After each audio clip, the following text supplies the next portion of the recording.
Today's a special part 2 of 2 in an episode series we've done with Brandon Young, and we're going to go over strategies on how to resurrect dead products, the importance of project management SOPs, and more. How cool is that? Pretty cool, I think.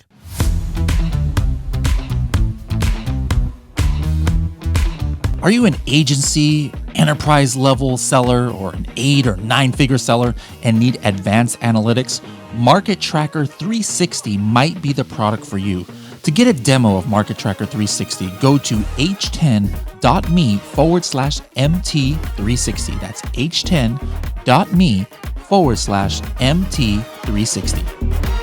Hello, everybody, and welcome to another episode of the Serious Sellers Podcast by Helium 10. I'm your host, Bradley Sutton, and this is the show that's completely BS-free, unscripted, and unrehearsed, organic conversation about serious strategies for serious sellers of any level in the e-commerce world. And this is actually, like as I said in the intro there, second part of a 2-part series with Brandon. So guys, if you are just somehow landing on this, episode and you have not listened to episode 408, pause this, guys, or otherwise the rest of it's not going to make sense. Pause this. Please go back to episode 408, either h10.me/408. If you're watching this on the website or if you're watching this on YouTube, go back to find episode 408. Or, in your podcast player, go back and listen to 408 before you listen to this one. But today, this is the second part, and it's going to be a good one. Hope you guys enjoy it. Now, what about on the physical side? Like, do you have any exercise routine or diet routine or something that you and or your wife are doing? Now, for the last 3 weeks, I tipped the scales. I'm undergoing. So this is a story and a word of caution for everyone. The same. You had a much bigger scare, but I'd say going on 2 years ago now, I went into the hospital with severe abdomen pain. I thought I had appendicitis, and it ended up being diverticulitis. So just like an inflammation of your intestines and your stomach, and like an infection. And so what they do is they typically put you on a liquid diet for a couple of weeks with a lot of antibiotics, but then they follow up with a colonoscopy to make sure there's no permanent damage, no bleeding, no it didn't hemorrhage or anything like that. So when I went in for that, I was 40 and just 40, and they found 2 huge polyps that they said they removed. They zapped them away with a laser while they're in there. And typically, as a male, they recommend you go in for your first colonoscopy to check the plumbing at 45. And the doctor told me that this infection that I had, basically, that forced me to get it early, saved my life. That these two polyps were cancerous, and if I had waited till 45, it would have been full-blown colon cancer, and I probably would have died. So that prompted me to say, okay, what else am I missing? And so I did a full body scan with an MRI, and they found a nodule in my lung, a 2-millimeter nodule in one of my lungs. Now, that could be from scar tissue. It could be from anything. Over 50% of adults have nodules in their lungs, and I think less than 1% of the time it's cancer, right? But they said, look, in a year and a half or a year, do a follow-up scan just to see. I recently did that a few weeks ago, and it turns out that it grew. So usually scar tissue doesn't grow. So now I'm on the fast track to take care of this. It's only 5 millimeters. It's on the small side. Usually they don't even biopsy or do anything until it's 8 or more. But lung cancer is one of those things that if you catch it early, the survival rate is insanely good. But if you catch it late, the mortality rate's insanely high, right? So this is just like a lot of people like us who are entrepreneurs working 70 hours a week. We don't usually prioritize our health. But what I would say is don't put off these checks, whether it's prostate. Prostate's another one that I've heard that, if you live long enough as a male, you're going to get prostate cancer. If you didn't get prostate cancer, you didn't live long enough, apparently, is the way that it kind of works. So it's like almost all men get it. So don't wait to get these things checked. I found a center that did this MRI. MRIs are very, very like no radiation, so you don't have to worry about long term effects. And I think for Jennifer and I both, it was like under $2,000. I mean, it's not cheap, but when in the grand scheme of things, if I didn't have visibility on this thing in my lungs, and I waited 4 or 5 years from now, it would be a completely different story from the way this is likely going to turn out. And so I would say, yeah, like you're saying, don't neglect your health, but also try to figure out what you don't have visibility on. Do some scans, do some checkups, um, and make sure you're taking care of yourself so you're around. There's no point in being rich and making all these millions of Yep. Yep. dollars if you're just going to be gone in a few years. Yep. I mean, if we're trying to tie it to Amazon, it's the same thing. Like if you're just reactionary, you wait until your competitors do something or wait until the market changes or something. It might be too late. And you can't recover from that. Even more important than your Amazon business is just your own health. So don't just wait till something bad happens. Do some of this prevention stuff. I really like that. Really, really great stuff there. And good to know that you're hopefully going to be okay from these things. Now, this is bad timing for this word, but I was going to talk about next on my list was the Amazon death spiral.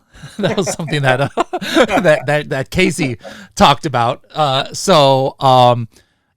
is something that he was the first one I heard talk about it like a couple of years ago, like $1 billion seller summit, I think it was, and other people have noted, even I myself, in some older mature listings, where you just can't, like, you lose your rank at the top of the page, and no matter what happens, you just can't get it back, even though you're one of the top converters of a keyword, and like you can't get past position 10 or something like that. And other people have theorized, they look at the that one special URL and say, oh, there's some hidden keyword abuse, and if you have that, then that might be happening. But you deal with so many brands and have so many clients. I'm wondering, in your experience, have you seen this where these mature products just like hit a wall all of a sudden, and then is there a way back from that? So it really depends on the relevancy of the keyword and then how much history is accumulated, and then also the additional credit you're getting. So our strategy for trying to send more traffic is a little bit different. Let me first of all say that I try to make this super relatable for everyone. Every single business, right? Like, it doesn't matter what business you have. I've done my best to try to think of a business, and it'd be interesting if you have a business in mind, and you can put it in the notes and tell us. But every single business comes down to just two things: traffic and conversion. And so, if you think about having a hot dog stand on the corner of a street, your traffic would be all the people walking past that or driving past that. The conversions would be the people that stop and buy a hot dog, right? And so, if you're selling the hot dogs out of a cooler, you're going to struggle to have a lot of conversions. If you have a beautiful stand and you've got aroma and you've got great looking images and there's a line, you're going to convert a lot more hot dogs, right? So, what I'll say is with Amazon, it's no different. You've got to drive traffic, and traffic only comes in two places: paid and organic, right? And then you've got to convert that traffic. Now, you talked about the one keyword that you're best converting on, or in the top, right? And you're struggling. The way to think about it is going back to our talk about the attribution and the way the algorithm gives attribution to a lot of keywords would be to think about, how do I get a lot of partial credit to that keyword without just trying to maximize my bid and slam a bunch of paid traffic at that keyword, that one keyword. And what we've done is we've started grouping our PPC by route so that it performs similarly. It's easier to manage. It's easier to see the movements. But Mhm. also, we've been going a lot wider with long tail keywords that share that root word, so that one click and one purchase isn't going to be enough. And sometimes, even if you're taking half of the PPC sales, it's not enough to push you from 8 to 6 or 8 to 5. Maybe it's enough to get you to 8 from 10. You need to find other places to get credit for that keyword to push it. So the way that we'll do that is we'll find 30, 40, 60 long tail keywords that have that same root word in it. So if it's dog bed and I'm really trying to push my rank on dog bed, Mm-hmm. I'm gonna find 60 keywords with dog bed on it that are relevant to my product, and I'm gonna group those into different campaigns, like 6 keywords, 5, 6, 7 keywords per campaign. And Mm-hmm. I'm gonna be very aggressive with sending a lot of high converting traffic to all of those long tail keywords, and I'm gonna get a lot of credit towards dog bed, right? So that's a method that I would say is maximize your conversion rate. Step one is, so you want to make sure your images, your content are better. Make sure your offer is better. So maybe these new competitors that are beating you have a better price. Maybe the look and design and feel of their product is just something that resonates with buyers. So step one, you mentioned conversion rate. Make sure that that's right. Don't send traffic to a listing that doesn't convert. You're just wasting your money. Again, don't set up your hot dog stand with a cooler, right? Mm-hmm. And then the second thing would be send more traffic that will impact rank, which is going to be sponsored product traffic to related keywords that share that root word. Okay, good stuff. Good stuff. Now, going back to data dive, this is something I haven't really seen even a video on it, but I just heard that, or might have seen on your LinkedIn or Twitter or something, that you've come out with something like, it's kind of like Monday or something like project management. And so I would venture to say that of Amazon businesses that are smaller, like less than 30 employees, maybe less than 20, the great majority of these entities are probably not even using some kind of project management software at all. And so what can you say is, I'm sure you created this in Data Dive for a reason, but what would you say to these people like, hey, you're probably not using this because maybe you guys don't, you might not come from a corporate background and stuff where this is like mandatory, but what are people leaving on the table when they're not running some kind of like project management software, even if they only have like 3 or 4 employees? The thing is with Amazon, for us to run an Amazon business, it's a little bit different than even just being a solopreneur. Like if you're just managing your calendar well and you've got visibility on your projects and you've only got a few projects that you're working on with some random type of business, maybe you can get away with just keeping it in Google in your calendar and taking good notes, right? Yeah. But the nature of our business is that if we want to launch 5 new products this year, we have to analyze 500 products, right? Like deep analysis. I'm not talking about just find and take a quick glance at them. I'm talking about doing a deep dive into the competitors, the keywords that drive sales, like how good is the competition, is the ROI there, all that go through that whole checklist, right? And so what ends up happening is as you're running through these sprints for product development, and then you're managing the products that start to move through this pipeline from idea to validated, getting samples, and now it goes to product development and design, and then it goes to order, and then it goes to logistics and shipping, and you need visibility there. And then it arrives, and then you need to launch it, and maybe it's bouncing, you've got inventory management happening in there. And now you've got launch, growth, and maintenance, and PPC and optimization, and all the things happening once it launches. You've got so many phases that a product runs through when it starts as just an idea. So what we wanted to do is give each of these, think of each product as a football. And as you pass the football from one team member or one phase to another, we want you to have full visibility on it. And we don't want you to lose visibility on it. Because what ends up happening is I might research 200 products and think 3 or 4 are or 15 are a good idea. And then it starts to get hard to manage. What is happening with each one? Well, did I communicate with this supplier? Did I get these samples? What about these other products? Did I finish validating them? Okay, is this one on the way? It's on the water. What's happening with it, right? So project management, even if you're just running the business yourself and you're just starting out and you plan on launching 5 products next year, you kind of need to implement some kind of system. Whether it's Asana, whether it's Monday, whether it's it's Data Dive, whatever it is, you're going to need to keep visibility on all of these different ideas and then pass it from team member to team member. what becomes good about all of these software is that you can put someone in charge of one of these processes. And you can as the manager, as the owner of the business, the operator of the business, once it's in their hands, your SOPs, your standard operating procedures should then take over. So that person knows that when something gets assigned to them, what they're doing. They're doing A, B, C, D, and E. And then once they get done with A, B, C, D, and E, they're passing it to the next person, right? And so now you can start to scale a business. Now you can go from 5 products being launched the next year to 5 per month, right? And 10 per month. And it becomes so much more scalable as you can manage these teams, these processes, these products, and everything that has to happen as these products go from process to process. So that was the thesis behind building that into the software, which was, you know what? People are taking this business, they're doing all this research, they're finding these products, they're validating them, they're writing them, they're doing all these things with them.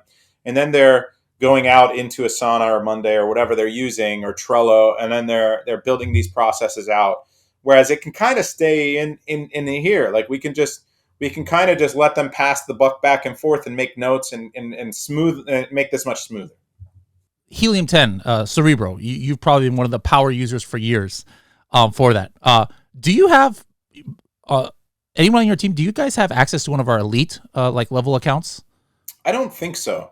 I got to get you that, because we have some cool stuff. Let me just get your input on this. You probably haven't seen these in action yet if you don't have elite. But for example, now we have historical Cerebro available. Where, amazing.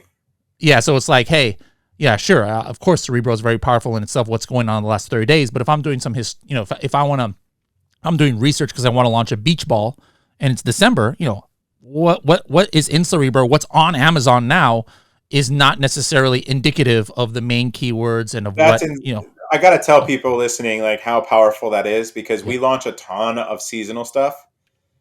Our biggest brand is a toy brand, and so we do summer things. We do Easter, we do Thanksgiving, we do Halloween, we do Christmas, right? So when we're working 3 quarters ahead, when we're researching, when we're doing October, right? When we're doing Halloween, it's Q1, right? Like we're placing those orders and finalizing those orders coming into March and April, so that we make sure that they arrive in time. So all the product research that we're doing is we're thinking 3 quarters ahead at all times. And so it's really hard to do Halloween keyword research in January. Yep. And so this solution sounds phenomenal. Like I definitely want to play with it. I think my team needs to plug in and start using it immediately. Love it. Yeah, for me, like before this, I would the only visibility in like historical, which is still valid in itself, is looking at brand analytics, but it's somewhat limited because you're only looking at the top 3 clicked products or something, and you can't easily do queries. Beyond that too, like what we would have to do is kind of guess the keywords till like the season, and then rewrite the listing as the season's going, because you'll see keywords that were 200 search volume all of a sudden become 20,000, and we didn't prioritize it. We were thinking that these other 6 keywords and routes would be good.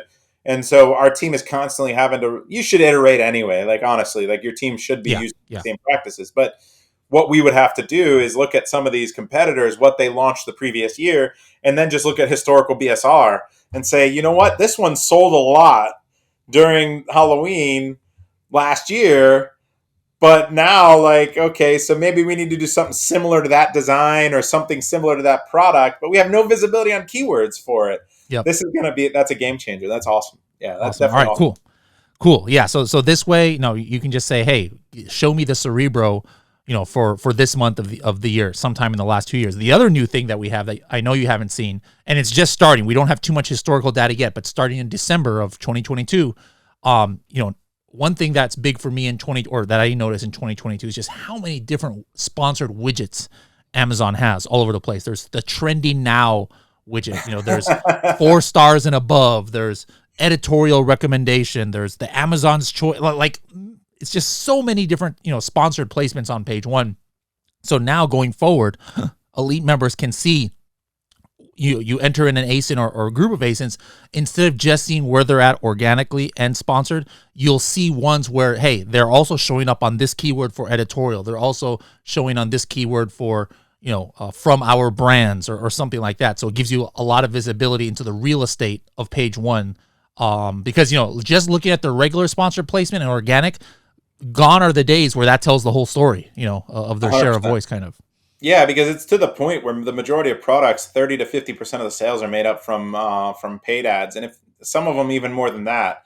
A healthy percentage used to be like you didn't want it to exceed like 35%. Now 40, 50% is more normal, right? So if you're not seeing where they're getting their sales from, when are you going to trickle some of these down? No, a lot of people listening might be like, "Oh, you're just trying to get more money from us for different things."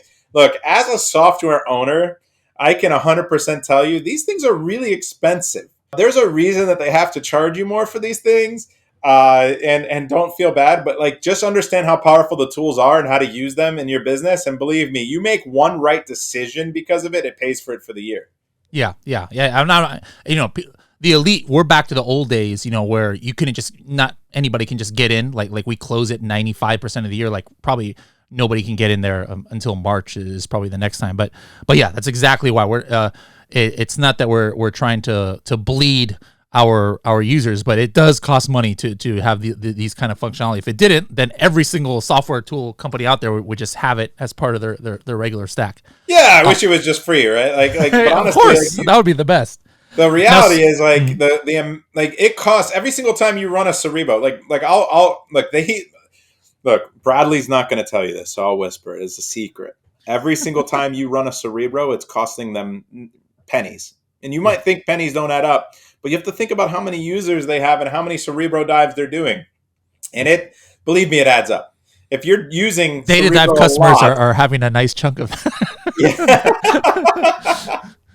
So look, I don't know if this will get cut out later, but trust me, like if you're using their tools too much, they might lose money on your subscription. Um, so that's why they tier you for different levels of usage. They tier you for different a la carte options. Like they have to as a software owner, otherwise they're going to lose money. And at the end of the day, like they're an amazing tool that has made us millions of dollars. They're going to they can make you millions of dollars. So just understand, don't be afraid to buy education or tools because that's the quickest lever. Like you need them, believe me. Yeah.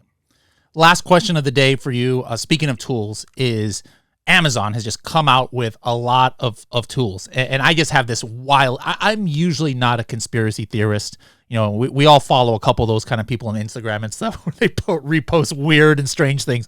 But this is my version of conspiracy theory. It's like, to me, it's boggled my mind how much data Amazon is showing. Like stuff that at first it was just stuff that they used to show only to vendors or if you paid like $30,000 for special reports and stuff.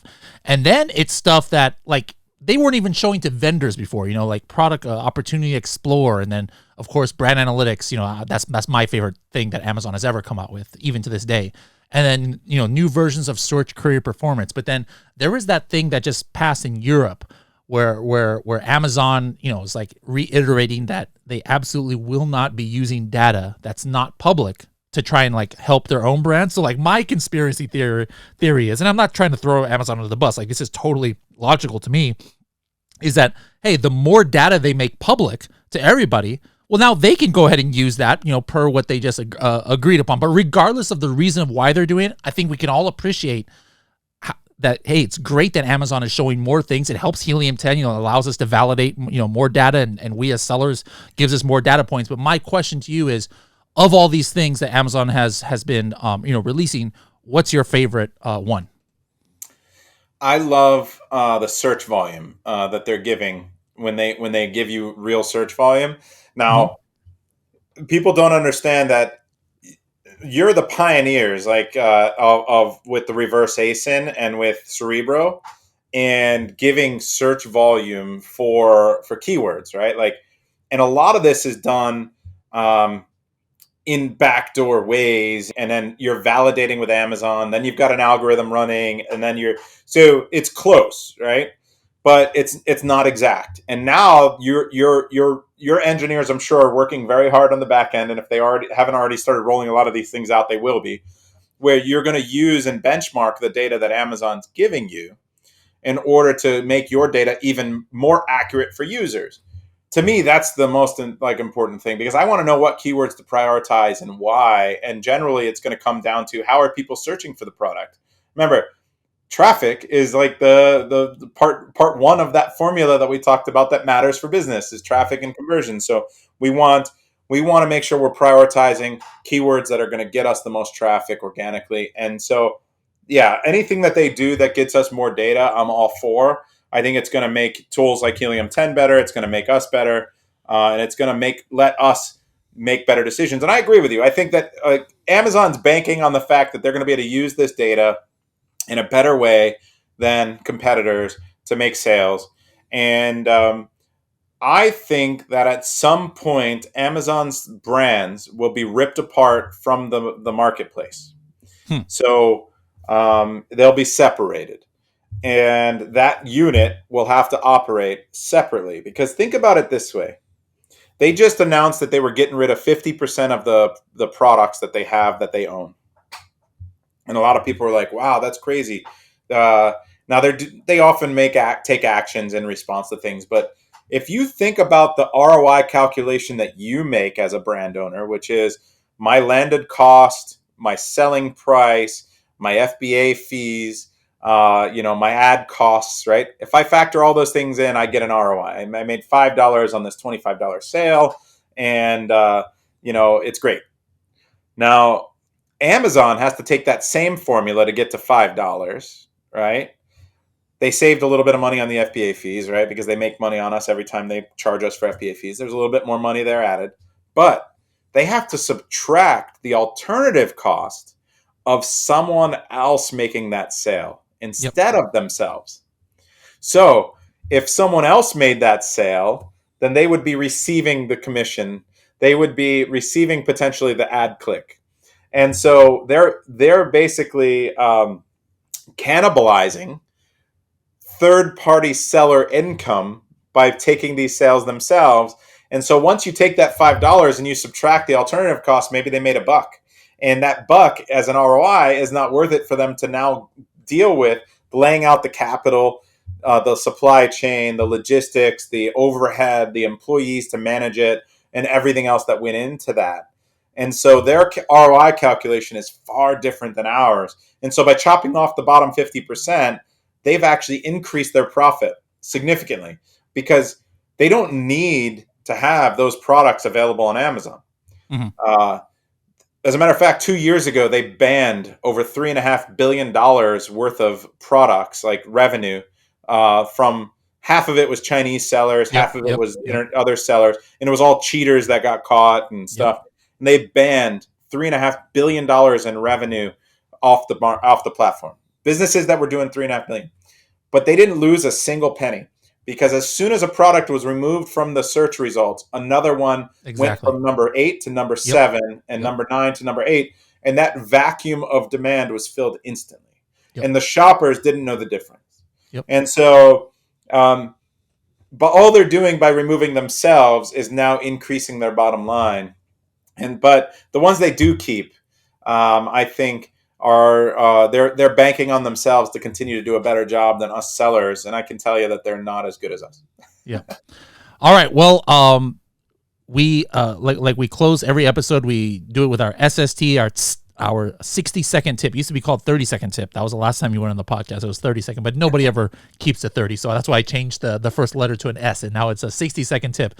So what's your closing 60-second tip for our listeners out there? I think it's don't skip the step of setting goals in your business. I think a lot of people set loose goals, but I think when I say setting goals, I mean going through proper business management processes. So whether you follow something like EOS, which is from Traction, or 40X, or there's any number of these books that you can read, Scaling Up, they all have basically the same thing. You set a goal, you work backwards. So my tip would be get aggressive, set a goal, figure out what resources you need to achieve that goal over the next quarter and then 4 quarters. And then what are the leading activities you need to do every single day, every single week to march towards that goal. and what resources do you need to pull that lever. So don't skip that step. If the faster you implement that in your business, the more you're going to achieve, and the faster you're going to achieve it. Awesome. Well, Brandon, thank you so much for this. This episode was so good. We had to split it into two, just to make sure we got everything in there. So I appreciate you taking your time out, right? During the holiday season for this, and wish you success in your endeavors. And guys, if you want to reach out to Brandon, go to hub.helium10.com. Type in Seller Systems. That's the link to find out about Seller Systems, Inner Circle, Data Dive, and all of Brandon's endeavors right there. Any social medias or anything you want to throw out there for other ways to follow you out there? I think that's good, man. It's always a pleasure, and I appreciate it. Happy New Year, brother. Hopefully get to see you soon and hang out. Thank you so much, and we'll be seeing you sometime next year.